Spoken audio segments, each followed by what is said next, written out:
मेरे प्यारे बच्चे, आज मैं आप लोगों को आधुनिक भारत का पेज नंबर 9, 10 और 11 पढ़ा रहा हूँ।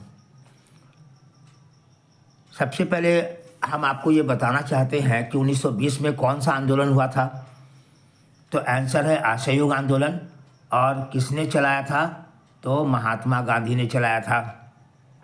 इस आंदोलन में आपको जानना है कि महात्मा गांधी अंग्रेज के खिलाफ 1920 ईस्वी में असहयोग आंदोलन चलाए थे। इस आंदोलन में उन्होंने आह्वान किए थे कि सरकार के साथ कोई सहयोग नहीं किया जाए, इसलिए इस आंदोलन को असहयोग आंदोलन के नाम से जाना जाता है। अर्थात असहयोग आंदोलन 1920 महात्मा गांधी, ये 2-3 वर्ड याद रखना है। दांडी किस राज्य में स्थित है? तो आंसर है गुजरात में। आपको पता होना चाहिए कि दांडी जो है गुजरात का एक गांव है। कभी कभी पूछता है कि दांडी क्या है, तो गुजरात का गांव है। पूना समझौता किस वर्ष हुआ? तो आंसर है 1932 में। और ये समझौता किसके बीच हुआ? तो गांधी जी और अंबेडकर के बीच। बहुत इंपॉर्टेंट क्वेश्चन है ये। दिल्ली चलो का नारा किसने दिया? तो दिल्ली चलो का नारा दिया सुभाष चंद्र बोस ने। सुभाष चंद्र बोस जब भारत से विदेश भागे थे तो वे सिंगापुर जब पहुंचे थे तो वहाँ उनको कैप्टन मोहन सिंह ने आज़ाद हिंद फौज का सेनापति बनाए थे। उसी समय उन्होंने आज़ाद हिंद फौज के सैनिकों में जोश भरने के लिए दिल्ली चलो का नारा दिए थे। और एक नारा दिए थे, तो मुझे खून दो मैं तुम्हें आज़ादी दूंगा। काला कानून किसे कहा गया है? तो आंसर है रॉलेट एक्ट को। यह रॉलेट एक्ट कब पारित हुआ था? तो 1919 में अंग्रेज द्वारा यह कानून पारित किया गया था, जिसमें यह व्यवस्था की गई थी कि किसी भी भारतीयों को जो ऐसा लगता था अंग्रेजों को कि ये अशांति फैला सकते हैं, उसको पकड़ करके नज़रबंद कर दिया जाता था 2 साल के लिए। ऐसे कानून में जो है चूँकि मानव अधिकारों का उल्लंघन हो रहा था, इसलिए इसको काला कानून की संज्ञा दी गई है। भारत छोड़ो आंदोलन किस वर्ष हुआ? तो आंसर है 1942 में हुआ। गांधी जी ने चलाए थे। इसमें उन्होंने नारा दिए थे करो या मरो। उन्होंने कहा था यह मेरे जीवन का अंतिम आंदोलन होगा, इसमें मैं या तो आज़ादी हासिल कर लूँगा या भारत माता के गोद में सदा के लिए सो जाऊँगा। स्वतंत्र भारत का प्रथम गवर्नर जनरल कौन था? तो स्वतंत्र भारत का प्रथम गवर्नर जनरल लॉर्ड माउंटबेटन थे।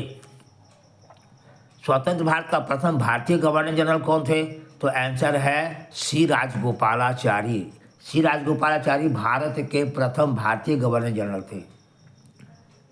भारत में पहली जनगणना कब हुई थी? तो आंसर है 1872। ये जो है गैर संवैधानिक थी या गैर सरकारी थी। पहली बार सरकारी जनगणना जो है 1881 में हुई थी। कलकत्ता में अंग्रेजों की किलेबंदी बस्ती का नाम क्या था? तो याद रखना है, उस बस्ती का नाम था फोर्ट विलियम। अर्थात फोर्ट विलियम कहाँ है? तो कलकत्ता में है। लखनऊ समझौता किनके बीच हुई थी? तो आंसर है कांग्रेस एवं मुस्लिम लीग के बीच, और दूसरी ओर गरम दल एवं नरम दल के बीच। और ये समझौते जो है 1916 में हुए थे, इसीलिए 1916 को जो है लखनऊ समझौता के नाम से जाना जाता है। मुस्लिम लीग ने मुसलमानों के लिए अलग राष्ट्र पाकिस्तान की मांग कब उठाए? तो है 1940 में। 1940 में ही मोहम्मद अली जिन्ना और मुस्लिम लीग ने मुसलमानों के लिए अलग राष्ट्र पाकिस्तान की नाम उठाए। यह पाकिस्तान शब्द जो है रहमत अली चौधरी के द्वारा दी गई थी। मुस्लिम लीग ने मुक्ति दिवस कब मनाए? तो आंसर है 22 दिसंबर 1939। इस दिन भारत में जितने प्रांतों में कांग्रेस की सरकारें थी, उन सारे सरकारों ने एक साथ त्यागपत्र दे दिए थे, सरकारों को जो है गिरा दिए थे। इसलिए खुशी में मुस्लिम लीग के द्वारा मुक्ति दिवस मनाया गया था। सीधी कार्रवाई की धमकी किसने दी? तो आंसर है मुस्लिम लीग ने। सीधी या प्रत्यक्ष कार्रवाई दिवस कब मनाए? तो आंसर है 16 अगस्त 1946 को। कैबिनेट मिशन योजना के सदस्य थे अलेक्जेंडर थे, लॉरेंस थे, क्रिप्स थे। आंसर हो जाएगा सभी। ये तीनों जो है इंग्लैंड के प्रधानमंत्री एटली के कैबिनेट के मिनिस्टर थे। इन तीनों मंत्रियों को लेकर के कैबिनेट मिशन बनाया गया था, उनको भारत भेजा गया था। यह मिशन भारत 1946 में आए थे और इसी कैबिनेट मिशन योजना के तहत भारत में दो चीज़ की व्यवस्था की गई थी, एक संविधान सभा की और दूसरा अंतरिम सरकार की। यानी संविधान सभा और अंतरिम सरकार किसने स्थापित किया था, तो याद रखना है कैबिनेट मिशन ने। इसके 3 सदस्य थे, अलेक्जेंडर, लॉरेंस और क्रिप्स।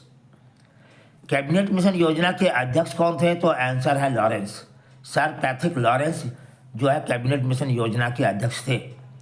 भारत का विभाजन किस योजना का परिणाम था, तो आंसर है माउंटबेटन योजना। इन्होंने ही भारत का विभाजन करवाए और पाकिस्तान का निर्माण हुआ। भारतीय स्वतंत्रता अधिनियम कब बना, तो आंसर है 1947 और डेट था 18 जुलाई। भारत में आज़ादी के समय ब्रिटेन में किस दल की सरकार बनी थी, तो आंसर है लेबर पार्टी की सरकार बनी थी, जिसमें प्रधानमंत्री एटली बने थे। इन्होंने ही भारत को तत्काल आज़ादी देने की व्यवस्था किए थे। 1857 का विद्रोह कहाँ नहीं हुआ था, तो आंसर है चित्तौड़ में नहीं हुआ था, झांसी में हुआ था, लखनऊ में हुआ था, जगदीशपुर में हुआ था, लेकिन चित्तौड़ में नहीं हुआ था। झांसी में झांसी की रानी लक्ष्मीबाई ने भाग ली थी, लखनऊ में बेगम हजरत महल द्वारा जो है विद्रोह किया गया था, और जगदीशपुर में बाबू कुंवर सिंह ने विद्रोह के द्वारा अंग्रेजों के दांत खट्टे किए थे, लेकिन चित्तौड़ में कोई विद्रोह नहीं हुआ था। महलवाड़ी व्यवस्था सर्वप्रथम कहाँ लागू की गई, तो याद रखना है मध्य प्रांत, आगरा और पंजाब में। दामिनी को में किसे बसाया गया, तो आंसर है संथालियों को बसाया गया। ये दामिनी कोह जो है वो बाहर अपने झारखंड के जो है संथाल परगना इलाके में है, जहाँ संथालियों को बसाया गया था।